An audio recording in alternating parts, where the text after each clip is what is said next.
പക്ഷെ ഇത്രയും വലിയൊരു മനസ്സ് ഞാൻ ആരിലും കണ്ടില്ല. ഇതിൽ മഹത്വമൊന്നുമില്ല ചാക്കോച്ച. ഒരു വൈദികന്റെ കടമയാണ് ഞാൻ ചെയ്തത്. പക്ഷെ ഒരു കാര്യം, അച്ഛനെ ഭീഷണിപ്പെടുത്തി മാമോദിസ് നടത്തിയെന്ന് പീറ്റർ നാളെ പറഞ്ഞുകൊണ്ട് നടക്കും. പീറ്റർ അത്രക്കാരനാണെന്ന് എനിക്ക് തോന്നുന്നില്ല. അവൻ ആള് നല്ലവനാണ് അച്ചു, പക്ഷെ കൂട്ടുകെട്ടാ അവനെ ചീത്തയാക്കിയത്. അതെന്താ? പീറ്റർ ഇവിടുത്തെ ശവപ്പെട്ടിപ്പണിക്കാരൻ എസ്തപ്പാന്റെ മോന. ഞങ്ങളുടെ ഒക്കെ സഹായം കൊണ്ടാ അവൻ പഠിച്ച് BA പാസ്സായത്. പക്ഷെ അത് കഴിഞ്ഞപ്പോ തലതിരിഞ്ഞുപോയി. കാരണം? അഹങ്കാരം. അല്ലാതെന്താ? നാട്ടിലുള്ള സർവ്വ കുഴപ്പത്തിന്റെയും പുറകിൽ അവൻ കാണും. പണ്ട് ഇവിടെ ഇരുന്ന അച്ഛന്മാരുമായി എന്നും വഴക്കായിരുന്നു. നിങ്ങൾ എല്ലാവരും കൂടെ മനസ്സ് വെച്ചിരുന്നെങ്കിൽ എന്തെങ്കിലും ഒരു ജോലി അവൻ ഉണ്ടാക്കി കൊടുക്കാമായിരുന്നു. തൊഴിലില്ലാതെ അലയുന്നത് കൊണ്ടല്ലേ അവൻ നിങ്ങൾക്ക് ഒരു തലവേദനയായി മാറിയിരിക്കുന്നത്? അതും ശരിയാണ് അച്ചു. എനിക്ക് അവനെ ഇഷ്ടമാ. പക്ഷേ ഒരു കാര്യത്തിലേ എനിക്ക് അവനോട് അഭിപ്രായ വ്യത്യാസമുള്ളൂ. എന്താ? നമ്മുടെ പള്ളിക്കൂടത്തിലെ അശ്വതി ടീച്ചറിന്റെ വീട്ടിൽ അവൻ ഇപ്പൊ കയറി ഇറങ്ങി നടക്കുക. പെണ്ണിന് എന്തെങ്കിലും കുഴപ്പം വന്നാൽ പള്ളിക്കൂടത്തിനായിരിക്കും പേരുദോഷം. കൈക്കാരനെന്ന നിലയ്ക്ക് എനിക്കത് കണ്ടില്ലെന്ന് വെക്കാൻ പറ്റുമോ? ഞാൻ അതിനെപ്പറ്റി അന്വേഷിക്കാം. ഇതൊക്കെ വളർത്തുദോഷമാണ് അച്ചു. മാതാപിതാക്കന്മാര് വേണ്ടത്ര ശ്രദ്ധിച്ചില്ലെങ്കിൽ മക്കൾ പരുന്തും കാലേ പോവും. കേട്ടോ അച്ചു, എനിക്ക് മക്കളില്ല. എന്റെ അനന്തരവൻ ജോണിയെ ഞാൻ ദത്തെടുത്ത് വളർത്തുക. ഓഹോ, ജോണി ദത്തുപുത്രനാണല്ലേ? അതെ അച്ചു. കൊച്ചിലേ മുതൽ ദൈവഭയത്തിലും ചൊല്ലുവിളിയിലുമാണ് ഞാൻ അവനെ വളർത്തുന്നത്. ഇത്രയും പ്രായമായെങ്കിലും ഇന്നുവരെ ഒരു പെൺകൊച്ചിന്റെ മുഖത്തുപോലും അവൻ നോക്കിയിട്ടില്ല. ജോണി, എന്താണ് ചേട്ടൻ നമ്മുടെ ഈ ബന്ധം അറിഞ്ഞാലെന്താ? ജോണിക്ക് ചേട്ടന്റെ സ്വഭാവം അറിഞ്ഞൂടെ? ഞാൻ നിന്നെ കല്യാണം കഴിക്കാൻ പോകുന്നെന്ന് പറഞ്ഞാൽ നിന്റെ ചേട്ടൻ ഒരിക്കലും എതിർക്കില്ല. ജോണിയുടെ അച്ഛൻ സമ്മതിക്കുന്നു. ഈ പീറ്ററിന്റെ സഹോദരിയാണെന്ന പേരിൽ അച്ഛനെ എതിർത്താൽ ഞാൻ അച്ഛനോട് യാത്ര പറഞ്ഞിറങ്ങിപ്പോയി. എന്നെ എടുത്തു വളർത്തിയെന്നല്ലാതെ ഞാൻ അച്ഛന്റെ അടിമയൊന്നുമല്ല. എനിക്ക് വേണ്ടി ജോണി എല്ലാം നഷ്ടപ്പെടണം. ഈ ലോകം മുഴുവൻ നഷ്ടപ്പെട്ടാലും നീ എന്നും എന്റേതായി തീർന്നാൽ മാത്രം മതി.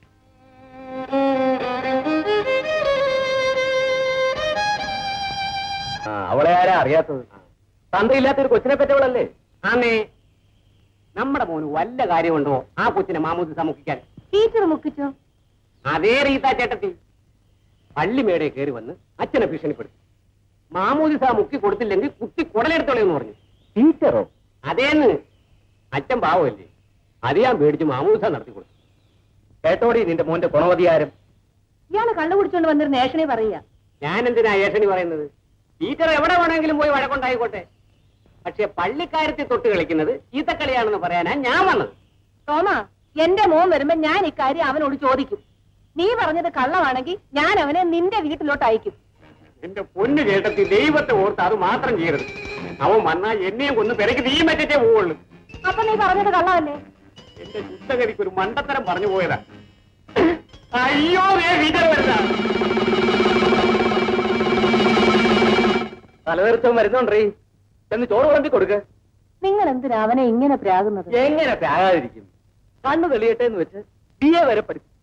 എന്നിട്ട് ഇപ്പൊ തെണ്ടി നടക്കല്ലേ? ഈ എരപ്പാളി കാരണം ആലീസിനെ കെട്ടാനൊരു പട്ടിയും വരത്തിലടി. നല്ല ഒന്നാന്തരം ചെറുക്കനെ കണ്ടുപിടിച്ച് അവന്റെ പെങ്ങളെ അവൻ കെട്ടിച്ചോളും. നിന്റെ അമ്മയെ കെട്ടിക്കും.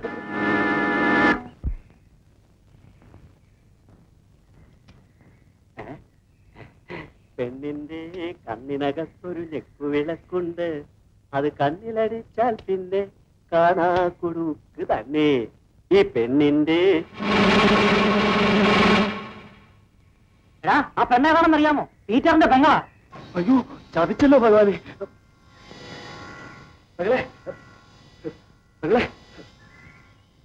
എന്റെ പൊന്നു പെങ്ങളെ ആളറിയാതെ പാടിപ്പോയതാ.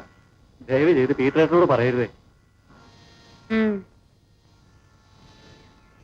അശ്വതിയുടെ അച്ഛനുള്ള കാലത്ത് ചാക്കോ മുതലേ അവിടെ താമസിക്കാൻ സ്ഥലം തന്നത്. ഈ വീട് ഞങ്ങൾ വെച്ചതാ. ചുറ്റും കാണുന്ന ദേഹണ്ണവും ഞങ്ങളുടേതാ.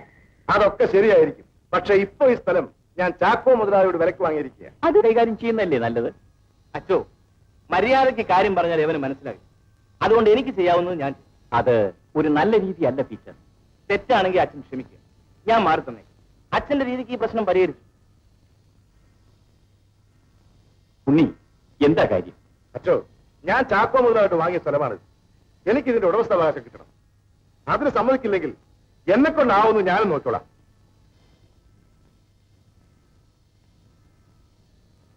ലക്ഷ്മിയമ്മേ, എന്താ പ്രശ്നം? ഉണ്ണിക്കിപ്പോ തീറ് കൊടുത്ത 3 ഏക്കർ സ്ഥലത്താണ് അശ്വതിയുടെ വീട് നിൽക്കുന്നത്. അവിടെ ഉണ്ണി ഒരു റബ്ബർ ഫാക്ടറി തുടങ്ങാൻ പോകും. ചാക്കോച്ചനും അതിൽ പങ്കാളിയല്ലേ? അങ്ങനെ കാര്യമായിട്ട് മുതൽ മുടക്കൊന്നുമില്ല. ഉണ്ണി ജപ്പാനിൽ പോയി അതേപ്പറ്റി കൂടുതൽ പഠിച്ചു വന്നപ്പോ ഒരു ഫാക്ടറി തുടങ്ങാൻ സഹായിക്കണമെന്ന് എന്നോട് പറഞ്ഞു. വളരെക്കാലമായിട്ട് എന്റെ കൂടെ മാനേജറായിട്ട് നിൽക്കുന്ന ആളാണല്ലോ. അതുകൊണ്ട് എന്റെ വകയായിട്ട് സ്ഥലം ഞാൻ തീർന്നു. 10-20 വർഷമായിട്ട് അശ്വതിയുടെ കുടുംബം ആ വസ്തുവിൽ കുടികിടക്കുകയല്ലേ? മുതലാളി ഇഷ്ടദാനം കൊടുത്തൊന്നും അല്ലല്ലോ. മറ്റൊരാൾക്ക് വസ്തു വിറ്റപ്പോ അങ്ങോട്ട് ഇറങ്ങി കൊടുക്കുന്നല്ലേ മര്യാദ. അവർക്ക് ആ സ്ഥലത്ത് ദേഹണ്ണമുണ്ടല്ലോ. അത് വെട്ടിക്കളഞ്ഞിട്ട് വേണം ഫാക്ടറി പണിയാൻ. അപ്പൊ പുരയോ? പൊളിച്ച് ദൂരെ കളയും. അശ്വതിക്ക് അച്ഛനില്ല. പള്ളിവക സ്കൂളിൽ നിന്ന് കിട്ടുന്ന ശമ്പളം കൊണ്ടാണ് അവർ ജീവിക്കുന്നത്. ആ നിലയ്ക്ക് അവര് വെറും കൈയോടെ ഇറക്കി വിട്ടാൽ അവരെങ്ങോട്ട് പോകും? അതൊന്നും എനിക്കറിയേണ്ട ആവശ്യമില്ല. അത് ശരിയല്ല ഉണ്ണി. വിധവകളെയും മാതാപിതാക്കന്മാരില്ലാത്ത കുഞ്ഞുങ്ങളെയും ഞെരുക്കുന്നത് തലപ്പെട്ട ദോഷമാണ്. അച്ചോ, ഇലയ്ക്കും മുള്ളിനും കേടില്ലാത്തൊരു തീരുമാനം അച്ഛനെടുത്താട്ടെ. ആ പറമ്പിന്റെ ഏതെങ്കിലും ഒരു മൂലയിൽ ഒരു 15 സെന്റ് സ്ഥലം അവർക്ക് കൊടുത്താൽ നന്നായിരിക്കുമെന്നാണ് എനിക്ക് പറയാനുള്ളത്. 15 സെന്റ് സ്ഥലവും ഒരു സൂചി കുത്താ സ്ഥലം ഞാൻ കൊടുക്കില്ല. ഉണ്ണിയുടെ നിലപാട് ഇതാണെങ്കിൽ ചിലപ്പോ അവരവിടെ നിറങ്ങിയില്ലെന്ന് വരും. ഇറക്കാൻ ഇവിടെ പോലീസും കോടതി കൊണ്ടോ. ഉണ്ണി പഴയ കാലമൊന്നുമല്ല. നീതിക്കെതിരായിട്ട് എന്ത് നടന്നാലും ഇന്ന് പാവപ്പെട്ടവരെല്ലാം ഒന്നിച്ചു കൂടും. പോലീസിനും പട്ടാളത്തിനുമൊന്നും ആ ശക്തിയെ കീഴ്പ്പെടുത്താൻ കഴിഞ്ഞെന്ന് വരില്ല. എനിക്ക് നീതിയെന്ന് തോന്നിയത് ഞാൻ പറഞ്ഞു. ഇനി നിങ്ങളുടെ ഇഷ്ടം പോലെ ചെയ്യും. അച്ചോ, ഞാനൊരു കാര്യം പറയാം. ഒരു 10 സെന്റ് സ്ഥലം അവർക്ക് കൊടുത്തേക്കാം. മുതലാളി എന്തായി പറയുന്നത്? 2 കൂട്ടരുടെയും നന്മയ്ക്ക് വേണ്ടിയാ ഞാനിത് പറയുന്നത്. ഉണ്ണി അതങ്ങ് സമ്മതിക്കും. അച്ചോ, അച്ഛൻ ഇടനിലക്കാരനായി നിന്ന് ഈ പ്രശ്നം ഇന്ന് തന്നെ ഒന്ന് തീർത്താട്ടെ. ഈ 10 സെന്റ് സ്ഥലം കൊണ്ട് അവർ എന്ത് ചെയ്യുക? കയറി കിടക്കാൻ ഒരു വീട് വേണ്ടേ? വേണം. ഒരു വീട് തല്ലിക്കൂട്ടിയിട്ട് മാറിയാൽ മതി. അതുവരെ ഒന്ന് ക്ഷമിക്കാൻ ഞാൻ ഉണ്ണിയോട് പറയാം. വീട് വെക്കാൻ പണം വേണ്ടേ അച്ഛൻ? അതും ഉണ്ണി തരണമെന്നാണോ? എന്താ സംശയം? അത് ശരിയാണോ പീറ്ററെ? അച്ചോ, 20 വർഷമായിട്ട് അവർ ആ മണ്ണിൽ കുടികിടക്കും. അവർക്ക് ആ ഭൂമിയിൽ ദേഹന്നുമുണ്ട്. സാമാന്യം ഭേദപ്പെട്ടൊരു പുരയും ഉണ്ട്. അത് ഉപേക്ഷിച്ചിട്ട് കയ്യും വീശിയിട്ട് ഇറങ്ങിപ്പോണമെന്നാണോ? 10 സെന്റ് സ്ഥലം അവർക്ക് കൊടുക്കുന്നില്ലേ? പിന്നെന്ത് വേണം? പുര പൊളിച്ച് മാറ്റി വെക്കാൻ ഒരു 10,000 രൂപ കൂടി ഉണ്ണി കൊടുക്കണം. അതെന്ത് ന്യായമാണ്? ന്യായം എന്തായാലും അത് കൊടുത്തേ പറ്റും. ഉണ്ണി അത് സമ്മതിക്കുമെന്ന് എനിക്ക് തോന്നുന്നില്ല. സമ്മതിച്ചില്ലെങ്കിൽ അവർ മാറുകയുമില്ല. മാറിത്തരാമെന്ന് അവർ സമ്മതിച്ചല്ലോ. അച്ചോ, അശ്വതിയും അമ്മയും സ്ത്രീകളാണ്. ഒരാൺതുണയില്ലാത്ത പാവങ്ങൾ. മുതലാളി പറഞ്ഞാൽ പിന്നെ അവർക്ക് സമ്മതിക്കാതിരിക്കാൻ പറ്റും. ആ, അദ്ദേഹം വലിയവനായതുകൊണ്ട് അച്ഛനും അതിന് കൂട്ടി നിൽക്കുന്നു. പീറ്റർ, എനിക്ക് വലിയവനെന്നും ചെറിയവനെന്നുള്ള വ്യത്യാസമില്ല. എന്റെ കണ്ണിൽ എല്ലാവരും മനുഷ്യരാണ്. ഈ ആദർശം എവിടെ നിന്ന് എല്ലാ അച്ഛന്മാരും പറഞ്ഞിട്ടുണ്ട്, പള്ളിയിൽ പ്രസംഗിച്ചിട്ടുമുണ്ട്. പക്ഷെ പ്രവൃത്തിയിൽ ഇന്ന് വരെ കണ്ടിട്ടില്ല.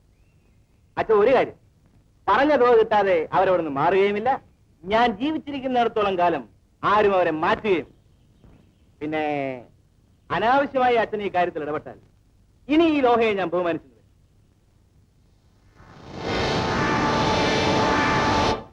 അച്ഛൻ മധ്യസ്ഥൻ നിന്നുകൊണ്ട് 10 സെന്റ് സ്ഥലം കൊടുക്കാമെന്ന് മോലാളി സമ്മതിച്ചതാ. എന്നിട്ട് ഇപ്പൊ എന്തുണ്ടായി? പീറ്റർ കയറി ഉടക്കി.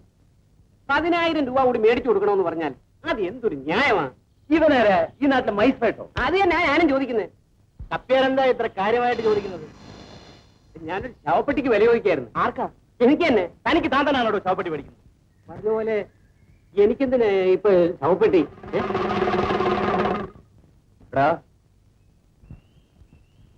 ആ പുറജാതിക്കാരി നിന്റെ ആരാടാ? പുറജാതിക്കാരി? അതേടാ, ആ നായര് പെണ്ണ് അശ്വതി. നീയാണോ അവളെ കുടി ആവശ്യിച്ചത്? അല്ല, പിന്നെ അവരെ കുടിയൊഴിപ്പിക്കുന്നിടത്ത് നിനക്കെന്ത് കാര്യം? അപ്പ അവര് പാവങ്ങൾ. വെറും കൈയോടെ ഇറക്കി വിട്ടാൽ അവരെങ്ങോട്ട് പോകും? ഇങ്ങോട്ട് വിളിച്ചോണ്ട് പോരടാ. നീ കളിക്കുന്ന ആരോടാണെന്ന് അറിയാമോ? ചാക്കോ മലയാളിയോടാ. അങ്ങനെ പേടിച്ചാൽ ഇവിടെ ജീവിക്കാൻ ഒക്കും. അപ്പ നിനക്കിതിലെന്ത് കാര്യമെന്നാ ഞാൻ ചോദിക്കുന്നത്. അപ്പ ഈ ഭൂമി എല്ലാവർക്കും കൂടി ഉള്ളതാ. ഇവിടെ എല്ലാവർക്കും ജീവിക്കുകയും വേണം. എവിടെ നീതി കണ്ടാലും ഞാൻ